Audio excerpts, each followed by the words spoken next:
Before we get into this chapter, one thing you have to remember is this is in the context of the book of 1 Corinthians, and it is in the context of what we just read about in chapter 6. In chapter 6, Paul had just finished talking to the Corinthians about immorality, sexual immorality specifically, and the damage that does to a person and to the body of Christ when they're having sex outside of marriage. We then come to chapter 7. Now, I want to prep you for this by first off saying this is probably going to be the strangest sermon you've ever heard in a church. It's certainly the strangest sermon I've ever preached. And if you have heard stranger sermons, I question what churches you may have been going to. But the thing I want to bring up here is that these verses, when I said we're going to go through a book of the Bible at a time, I'm going to take whatever topic comes up in that book. I'm not going to skip something because we just don't talk about that or something else. These verses are talking about sex. And that's something that we rarely talk about I was going to say we rarely talk about it in church. That's not true. We talk about it all the time. Don't do this. Don't do that. Don't do that. And those are good things. You're right. We should not be having sex outside of marriage. We should not be committing adultery. We should not be having homosexual acts. But the point is, almost always sex is portrayed in a very negative way in the church. But yet there are portions of the Bible that portray it very, very differently. And we're going to talk about that today. One of the things that I remember, and I probably told you this before, but if I haven't, it's quick, it's worth repeating. I was about 6 years old, and I walked into my father and I said, "Dad, what does sex mean?" And I will never forget his answer. His answer was, "Don't say that. That's a dirty word." And all I could think was, wow, how am I supposed to answer the form when they say M or F? But my point is that I didn't have any idea what the word meant. I'd seen it on a form. But even without that, think about the response. It's a dirty word. No, it's not. There's nothing dirty about that word at all. It is misused frequently. Matter of fact, if you look at the world today, it's probably misused more than it's used properly. But it's not a dirty word, and it's something that God created. Now, this chapter starts talking about, not about marriages explicitly, but about singleness to start with. And it says, "Now concerning the things about which you wrote, it is good for a man not to touch a woman." Does not sound at first like it's going to be the most positive speech on marriage. It turns into that. But the first thing I want you to notice, it says, "Now concerning things about which you wrote." Most likely what's happened here is the Corinthians, we know there was a missing letter that Paul wrote to the Corinthians. Most likely the Corinthians sent back a response to Paul. And Paul is taking a look at this and saying, "Wait a second, guys, you got this wrong. You don't understand it." So what we're seeing here in chapter 7 is Paul's response to what the Corinthians had asked about. Now, what has to be seen and understood here is if you understand the Corinthians saw sex in a very black and white manner.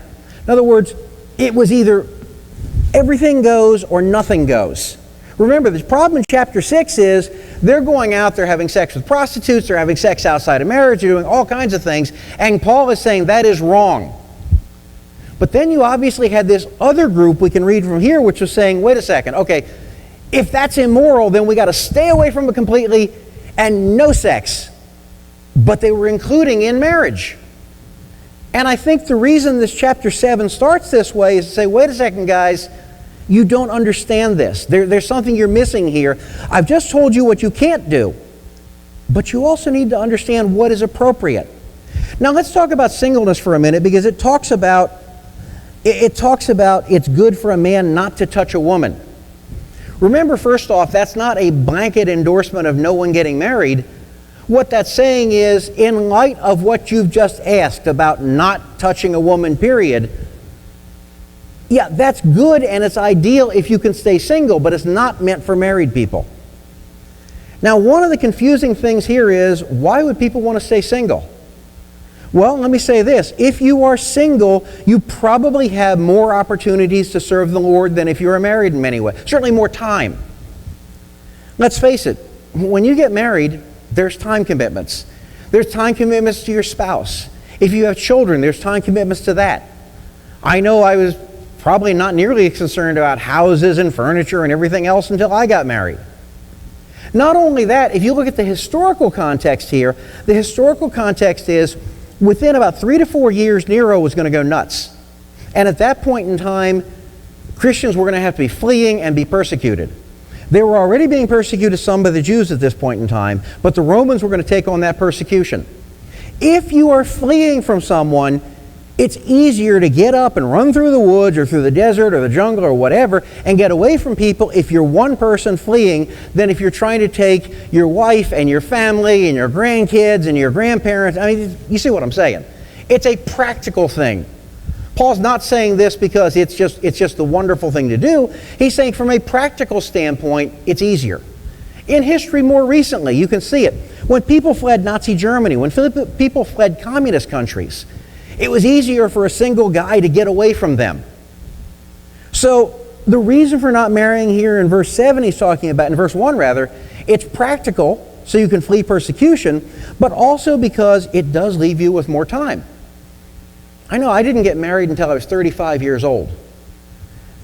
What you learn when you're single for that long is that you have a lot of time on your hands. And a lot of times you can fill that time with doing things for the church. But you do have a lot more time than when you're married. Now, in addition to that, if we continue reading in verse 2, it says, "But because of immoralities, let each man have his own wife, and let each woman have her own husband." One of the things we have to clear up here to start with, it says, when it says in verse 1, "It is good for a man not to touch a woman." That's not talking about hand-holding. In the original language, at that point in time, it would have been clear to anyone reading it, he's talking about sexual relations. So that's the topic he's talking about here. But when it comes to single people should not have sex. That's what he's saying. If you're single, no. Now, that creates a problem, though, for some people, because if you're single and you desire not only sex, but intimacy and marriage, what do? And what Paul is saying is, if you can manage to be single and handle it, great, you got more time on your hands. If you can't, get married. Don't be immoral. Get married instead. One of the things I would say is, if you burn sexually, get married. And it's because of the immorality spoken of specifically in chapter 6, verses 18 through 20. Now, it's funny. One of the things that I would say is in the church, I've seen this over and over in many churches. If you're a single guy or a single woman, especially a single guy, and you come to a new church, the first thing the church looks at you is almost like you're some kind of a predator coming in to find prey. And I've seen it over and over, and if you've ever been in a singles group, you know what I'm talking about. He's just here to find a woman, okay? Now, I'm not suggesting that, we go to a church just because of the women or something. But I'm also suggesting often in churches, we take the wrong attitude by seeing as it's wrong because a single Christian guy is looking for a single Christian girl. That's what he should be doing. What do we want him to do? Go to a bar and pick up a girl or something like that? It's almost like sometimes churches will force people out of the church to find their mates. And that's not what God intended here. Because there is a very positive side to this. If you also note in verse 2, it talks about each man and each woman having his own wife and own husband. It's not saying be promiscuous, it's saying married, but only with your own, or sex within marriage and only with your own spouses. In addition to that, I would also caution you, if the only reason you're looking for a spouse is for sex, then there's some other issues we should discuss as well. But it is a part of it that you can't separate from marriage.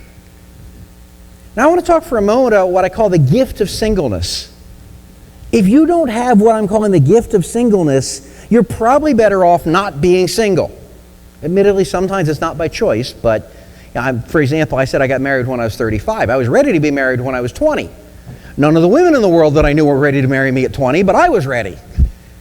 But the point is that if you have the opportunity and you find the right person, be married.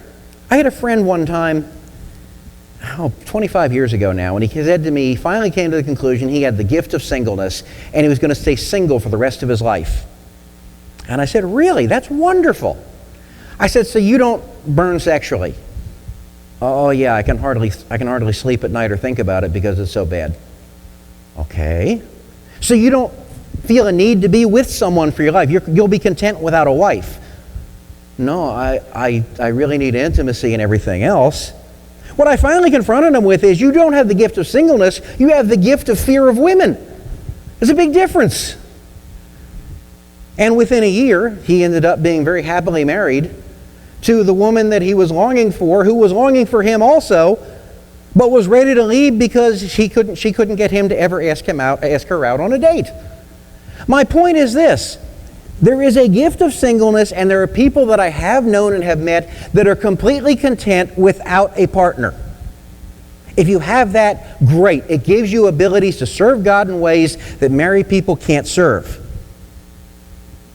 By the same token, if you don't have that gift, you're just going to be wasting your time, and you're going to be led into immorality. And God doesn't want that. It's better to marry than to be single and burn, is what he was saying.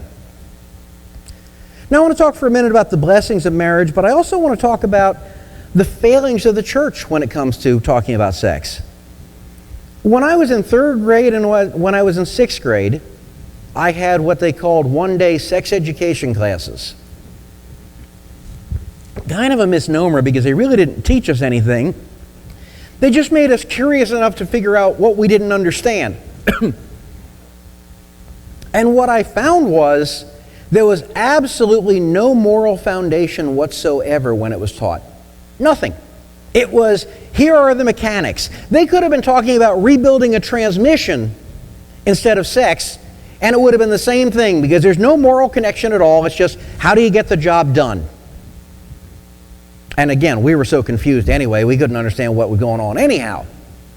But absolutely no values to it. Now, here's the thing. If you think about it, churches frequently over the years have screamed because they want to teach sex education in schools. And I really don't think schools are a good place because of the lack of values. But the problem is, we don't take on the responsibility as churches on our own. We should be able to talk to children and tell them, not in detail, but hey, there are things coming up that are wonderful that you need to know about, and you need to keep yourself pure until that day.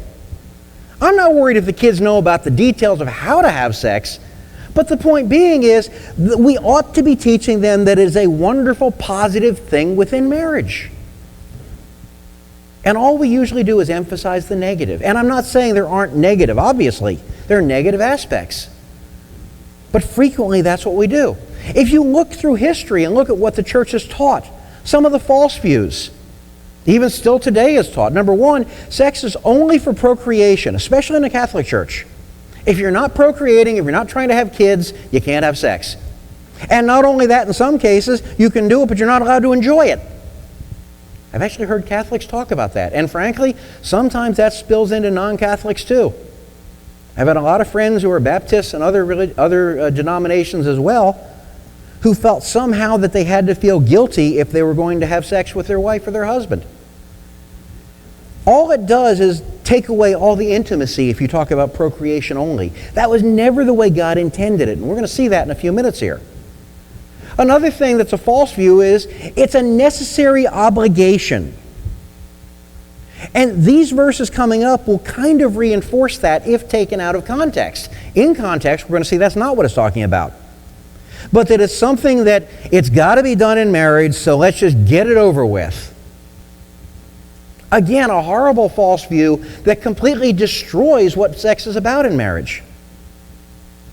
I personally know a couple that used to brag about the fact that until the day they died, they had never seen each other naked. And they were married for, I don't know how long, 50 years or more.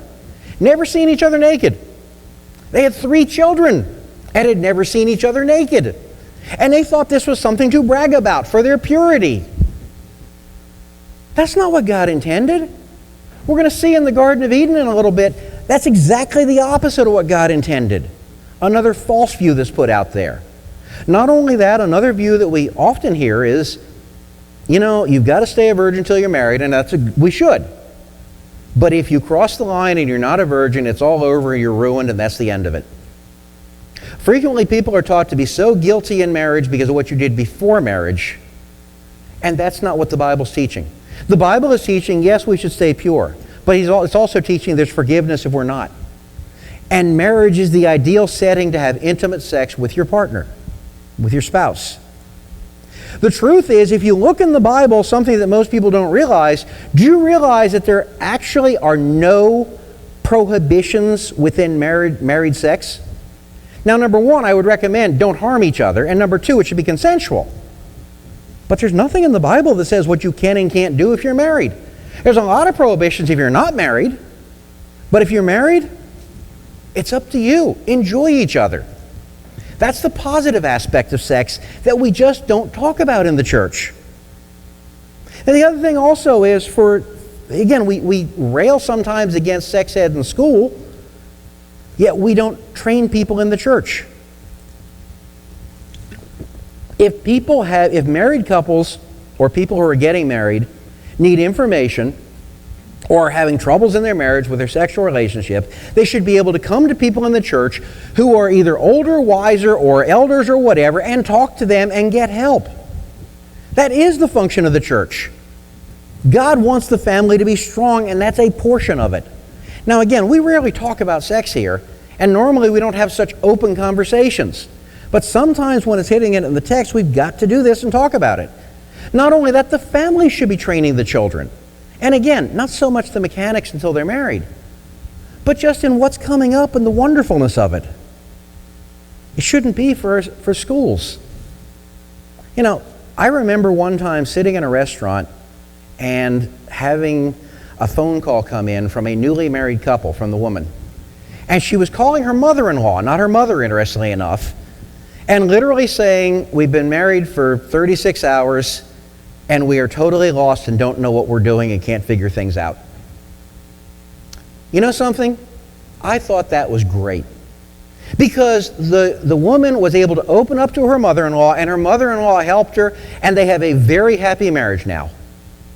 But the point is, the training should be within the church. The training should be, if you have sexual questions, you should be able to go to your parents or go to the church and not have someone say to you, no, sex is a dirty word. It's not a dirty word. Within its proper place, it's wonderful. And it's God intended as well. Now, when we get to verse 3 and 4, 3 and 4 starts to get a little more dicey as far as what we're going to talk about, because it says, let the husband fulfill his duty to his wife, and likewise also the wife to her husband. The wife does not have authority over her body, but the husband does, and likewise also the husband does not have authority over his body, but the wife does. What is Paul talking about? Is Paul actually talking about couples sexually satisfying themselves in marriage? Yes, he is. It's exactly what he's talking about. If you look at the word literally when it says here about fulfill his duty to the wife, it literally in the original language says pay the debt. That's kind of a weird way of putting it, isn't it? To understand this, you need to understand the context. Remember, the context is the Corinthians writing and saying, hey guys, what's going on? Should we abstain from sex and marriage? And the point being is he's saying no. And he's phrasing it in a way that I don't think he would phrase it were it not for that. Obviously, there should be love. There should be intimacy. But the point being is, he's saying pay the debt. This is something that is normal, that this should be a part of marriage, and if it's missing, there's something wrong.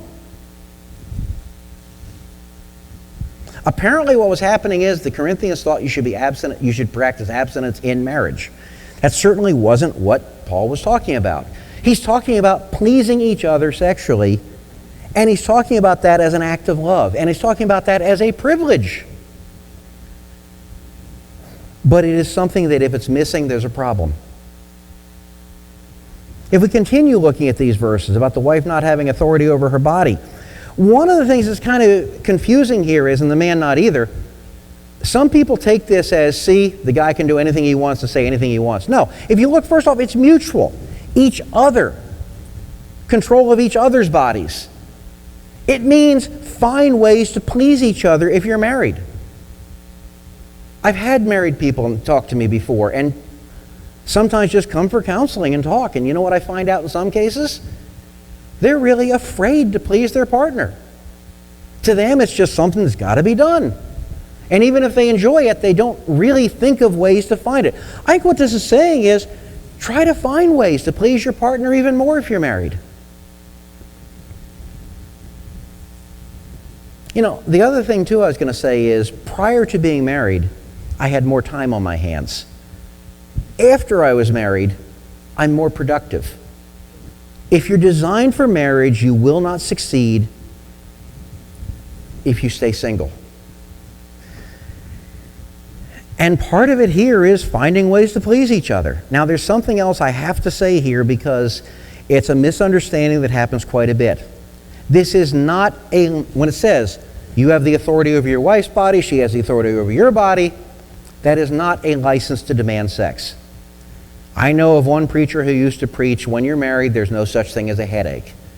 Yes, there is. There's headaches, there's flus, there's stress, there's a lot of things.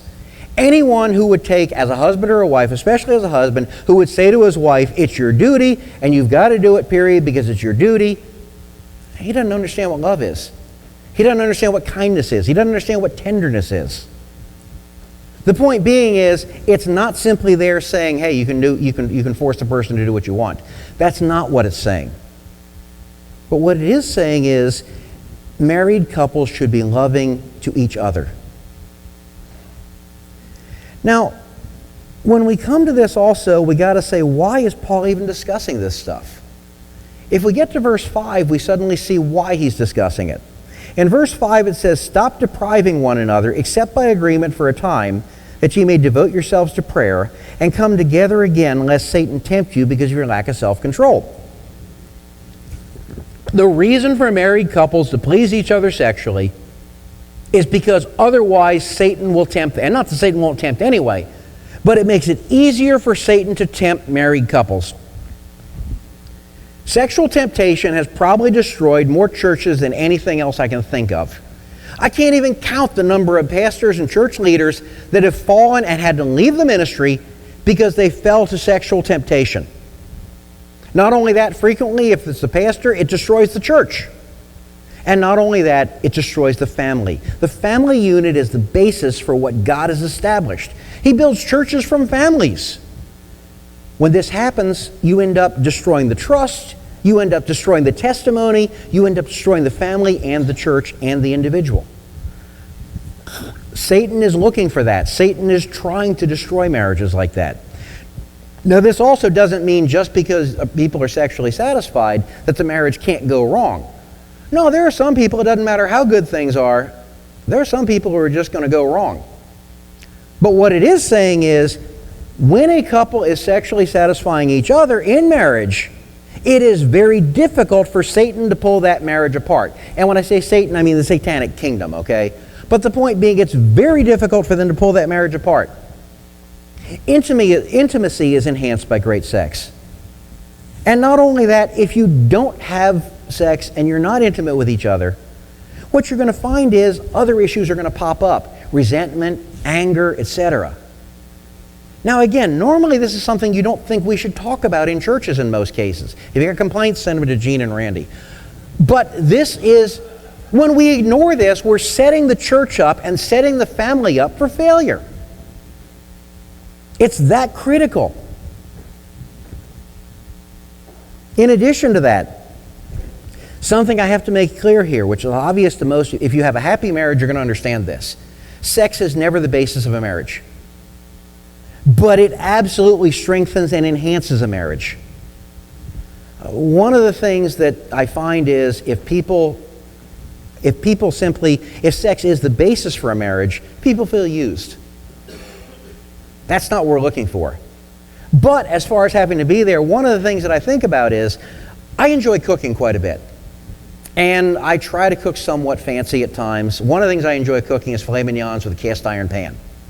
And when I do that, I have a system set up where, number one, before I ever put the steak into the pan, the pan goes into the oven at 500 degrees for quite a while.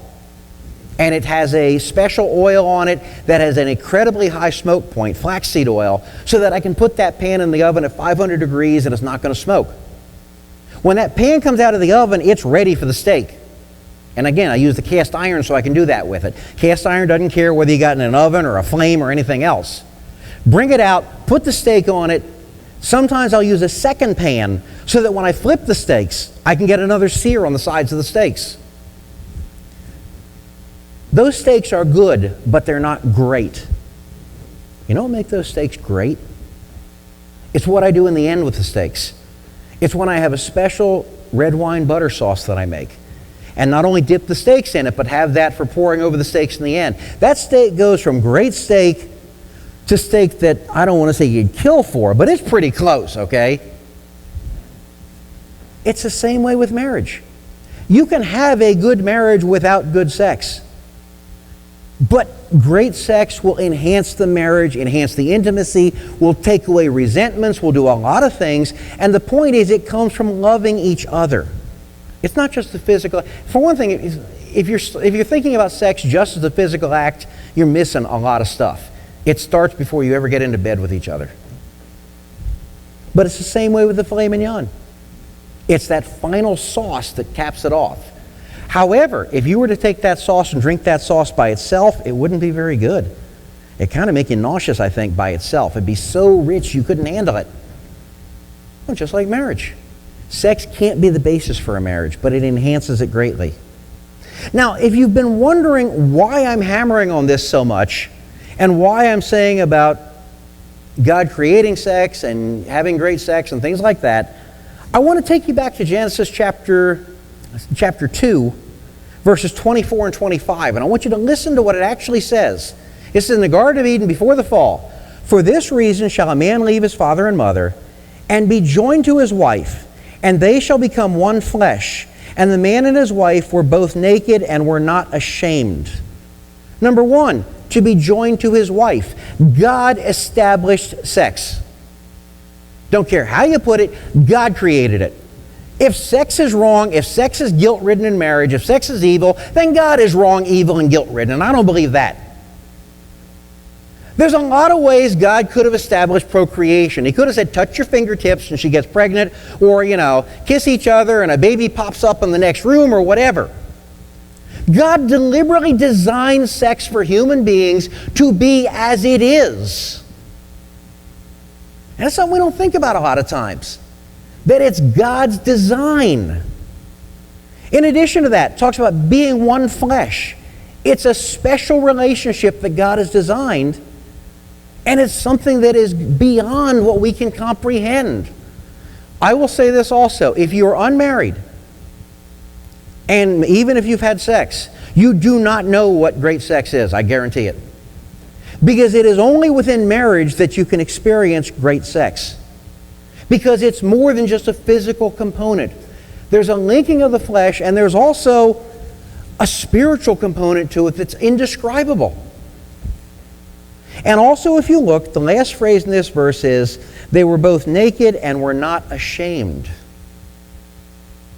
God wasn't ashamed of sex. People weren't ashamed of sex when they were created. Adam and Eve were not ashamed to see each other naked.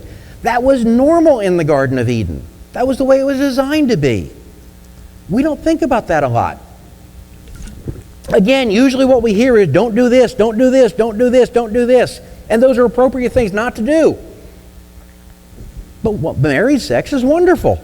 It's that simple. And again, there's no prohibitions as far as what you want to do within marriage sex. I just recommend don't hurt each other, and definitely that you both consent to it, whatever you're doing. But God was not ashamed or embarrassed. You ever think about God looking down on you while a couple's having sex in marriage? God's not embarrassed by that. God designed it. If he was embarrassed, he wouldn't have designed it that way. In addition to that, if we go back to chapter 6, I want you to listen to this. In chapter 6, verse 15, it says, do you not know that your bodies are members of Christ? Shall I then take away the members of Christ and make them members of a harlot? May it never be. He's talking about unmarried sex, going to a prostitute, and saying, you are linking to a prostitute. You're becoming one with her. Well, you know something? when married couples have sex, they're becoming one, not with a prostitute. In verse 15, it's talking about bringing the Holy Spirit into this relationship with a prostitute, which is bad. But you know something? When a married couple has sex and they are believers, they're actually bringing the Holy Spirit into that physical relationship as well. Now, this may sound strange to you, but people often talk about the Trinity, and they talk about 3 circles or an egg or all these illustrations. I actually think the best illustration, not that it's the same, the best illustration we have on earth of the Trinity is a married husband and wife having sex who are believers. The husband's there, the wife's there, and God is there. The Holy Spirit is in each one of those. And we saw the negative reference, but in the positive, God's there. God's not embarrassed by that. Again, this is something God created, and we can see that just by looking at this verse in Genesis. In the ideal situation, it's exactly what God wanted.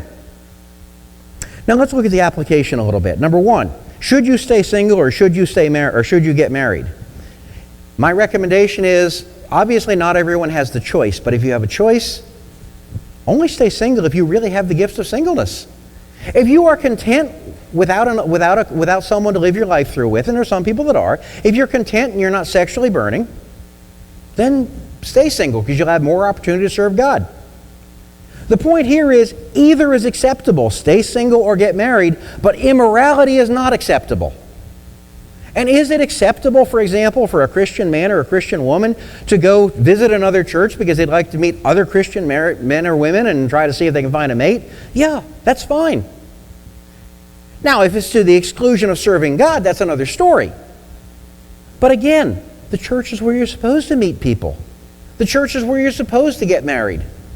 We don't want to send them out to bars to find people. It just doesn't work that way. But either is acceptable, single or married.